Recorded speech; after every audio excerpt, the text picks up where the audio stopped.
In this film, we explain what will happen when you join a family court hearing online. It's normal to feel nervous or anxious about court hearings. We have created this short film to help you prepare. You can watch this film as many times as you want to. You can pause, rewind, or restart it at any time by using the buttons at the bottom of the screen. You can turn subtitles, also known as closed captions or CC, on or off. This film is designed to help anyone who is joining a family court hearing online. In some cases, everyone will be online. This is called a video hearing. In other cases, you will be online and others will be gathered together in a courtroom. This is called a hybrid hearing.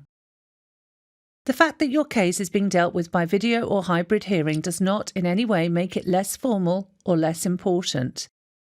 These hearings have exactly the same rules to ensure that everyone involved is treated fairly and with respect. If you have any concerns about taking part in a video or hybrid hearing after watching this film, you should contact the court staff using the contact details in the letter or email they have sent you. It may also be possible to ask for a hearing where you meet in the same room as other people, but this may take longer to organise. This film provides answers to the following 3 key questions. How can you prepare for your hearing? What will happen on the day? How should you behave in the hearing? Let's start with some tips about how you can prepare for your hearing. Information about how to connect to your hearing online and how long has been set aside to hear your case will be sent to you before the day in the Notice of Hearing. This document contains important information. Make sure you have it to hand on the day of the hearing. You can connect to the hearing from a computer, tablet, or mobile phone from home or somewhere else of your choice. Video hearings work best when you use a computer or large tablet on a flat surface and Wi-Fi. Using your phone may mean that you use up credit very quickly or have connection issues. The device you use also needs to have a camera. If you do not have a laptop, tablet, or access to Wi-Fi, find out if a friend can help you, or contact the advice services we list at the end of this section to ask for help. It's really important to test the equipment you are using before the day of your hearing to make sure it works. This is especially important if it's a computer or tablet you haven't used before. Trying out the system may also allow you to see what you look like on screen before the hearing. Try to make sure that your internet is strong and stable. If you're using Wi-Fi, it's best to sit close to the internet router or connect to it with a cable. Ask anyone who shares your home not to use the internet during your hearing. This will make your internet connection stronger. Shut down other programs that you don't need during your hearing. These can be distracting and may weaken your connection. Make sure that your device is plugged in or fully charged. You might want to keep your charger nearby. Using headphones can improve the sound quality. Charge your phone and keep it close by in case you need to contact the court staff on the number in the Notice of Hearing. It's best to have this number saved in your phone before the hearing. If the court staff ring you, they will normally use a withheld number. So if you get a call from a withheld number around the day of the hearing, it's a good idea to answer it. You can connect to the hearing from any room. If possible, you should choose a place that is quiet and private. You may need to show the court that there is no one else in the room with you. Tell others not to interrupt or disturb you during the hearing. This will help you to focus on what is being said. Think about what's in the part of the room you will be in for the hearing. Try to make sure that what you're wearing and what's behind you won't distract other people. The length of the hearing depends on the case. If you have young children, it's a good idea to ask a friend or relative to help look after them during the hearing. This means that everyone involved will be able to focus on your case. You will be told in advance about the type of hearing you are being asked to attend. In fact-finding or final hearings, any documents that you or other people intend to rely on in court will need to be gathered together in advance. People may refer to these documents as the bundle. The court will decide who is responsible for preparing the bundle and will give you guidance on this. You may receive the bundle or a list of the documents in it, also known as an index, by post or by email.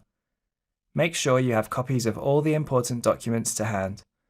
Other people may refer to these in the hearing. If you are happy to read these documents on screen, it's a good idea to have a second computer or tablet to look at it on. You can also open it in a separate window on your computer.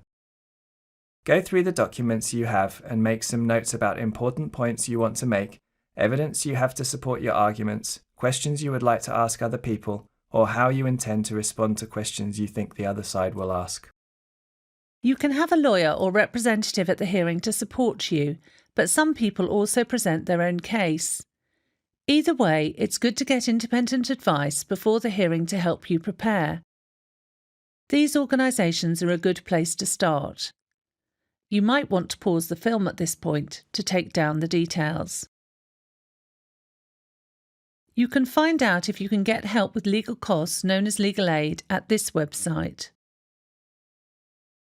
If you bring someone to help support you, they may be referred to as your Mackenzie friend. Their role is to sit quietly and support or advise you. It's important to let the court staff know in advance if they will be joining the hearing. If you are not in the same room as the person who is helping you present your case, it's a good idea to agree with them in advance how best to communicate in private during the hearing. If you are not comfortable speaking or understanding spoken English or use British Sign Language, tell the court staff as soon as possible before the hearing so that they can arrange for an interpreter to help you on the day. You will not need to pay for the interpreter. If you need any other support to help you take part in the hearing, just get in touch with court staff. If you are fearful of being seen or heard by any other person who will be present at your hearing, you should tell court staff as soon as possible before the hearing. The judge or magistrate can consider whether it is appropriate to make special arrangements for your hearing. This may include making sure that you don't have to see the person you're scared of. Before moving on to Section 2, let's recap the most important points from this section. Contact court staff if you have any problems taking part. Test your technology in advance. Read through the documents sent to you. Let's move on to Section 2. What will happen on the day? Before the date of your hearing, you will be sent details of how to join the online system used by your court and when to log on to it. Connecting to the system before your hearing is due to start will prevent you feeling rushed and allow time for any connection problems to be sorted out. You may also get the chance to check that your speakers and microphone are working. After connecting with the video hearing system, you may be kept in an online waiting area until the hearing is ready to start. You don't have to do anything at this point, just stay near your screen. Sometimes hearings start later than expected. Don't worry if this happens. The staff know you are waiting, and if they need to, they will contact you. It's not unusual for computer screens to sometimes freeze or for people to lose their internet connection during a hearing. If this happens, just get in touch with court staff. The judge or magistrates will understand if you are having problems, so try to stay calm. If necessary, they will stop the hearing and wait for you to rejoin. As a last resort, it may be possible to take part in the hearing by phoning in. Losing your internet connection will not affect the outcome of your case. Let's move on to talk about who will be at the hearing. Whether it's a hybrid hearing or a video hearing, the following people may be there. Depending on the type of case, every hearing will have a judge or a panel of 2 or 3 magistrates. In cases involving magistrates, they will be supported by a legal advisor. The judge or magistrates are in control of who speaks and when they speak. They have a duty to make sure that the hearing is fair for everyone involved and that everyone, including you, has their say.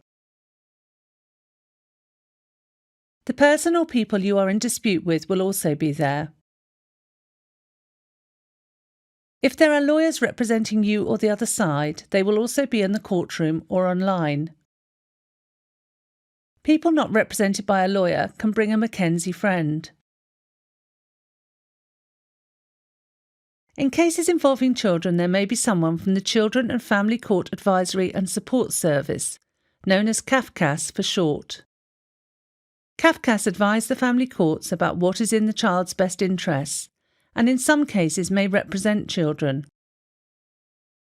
There may be witnesses who will join the hearing when asked to do so by the judge or magistrates. This will happen in fact-finding hearings or final hearings. A witness is someone asked to give spoken evidence to support the arguments you or the other side are making, or to provide an expert opinion. In some cases, there will also be an interpreter.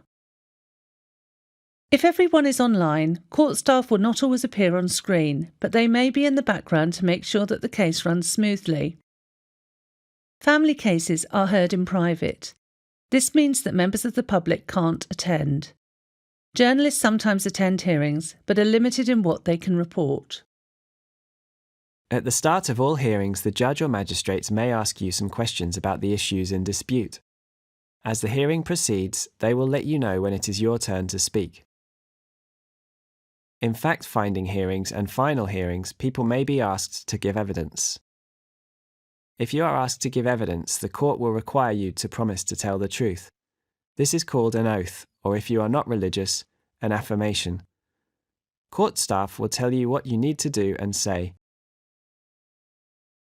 If you want to take the oath on a holy book, you should make sure that you have one with you on the day. In these cases, both sides will have a chance to challenge the evidence that others are relying on. This means the other side will challenge your evidence and ask you questions.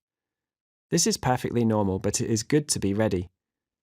Focus on putting your point of view across in a calm and dignified way. When the evidence has been heard, all sides will be given a chance to briefly summarize their case. This is called closing arguments. If you choose to make closing arguments, it is a good idea to put together a list of key points you want to make in advance. The length of the hearing depends on the type of case. If the hearing is a long one, the judge or magistrates will make sure that everyone has a short break. You can also ask them if you need a break. When everyone has had their say, the judge or magistrates will bring the hearing to an end. They will then make a decision or issue directions based on what they have heard in the hearing and been sent to read. This may happen on the same day, or they may want more time to think and will tell you their decision later. You will be told when the hearing is at an end and you can leave. If you are not happy with the final decision made about your case, the organisations we told you about earlier can provide advice on whether and how you can appeal it. Before moving on, let's recap the most important points from this section. Log in early. Don't worry if something goes wrong, there's help available. The judge or magistrates will guide you throughout the hearing. Let's move on to talk about how you should behave in the hearing. It's really important that you have your say in the hearing. This helps to make sure that the process is fair. You should let the judge or magistrates know if you don't understand something, if you are unable to hear or see anything properly, if you would like to ask a question, or if you think someone has got something wrong. If you don't understand a question someone has asked you, just ask them to repeat it. If you don't know the answer to a question, just say so. If you want to say something, it's important that you don't interrupt other people. Just put up your hand. When you do speak, take your time and speak clearly. If you are using an interpreter, stop and give them time to tell everyone what you have said. People often ask what they should call the judge or magistrates. The fact that it's a formal hearing means that you should call magistrates madam or sir, and if it is a judge, simply judge. Don't worry if you forget. The most important thing is to be polite. You may be required to keep your camera on, which means that you'll be seen on screen throughout the hearing whether you're speaking or not. It's a good idea to think about how you look to others. Courts ask everyone to show their respect by following some simple guidelines about how to act. No one should eat anything or drink anything except water during the hearing, unless they have a medical condition that requires them to. Smoke or use e-cigarettes. Bring anyone else into the room without the permission of the court. Answer their phone or doorbell, and have pets in the room that could make noise and disturb the hearing. It's also a good idea to put your phone on silent when the hearing begins. It's really important that you don't take photographs or record anything in the hearing. This is a criminal offence. Before closing, let's recap the most important points from this section. Show respect for the court. It's there to help you. Use the opportunity to have your say. Be polite and don't interrupt others. We hope you found this film useful. Remember, you can watch it as many times as you like. If you are worried about anything, get advice from an independent advice service or contact the court staff. We hope your hearing goes well.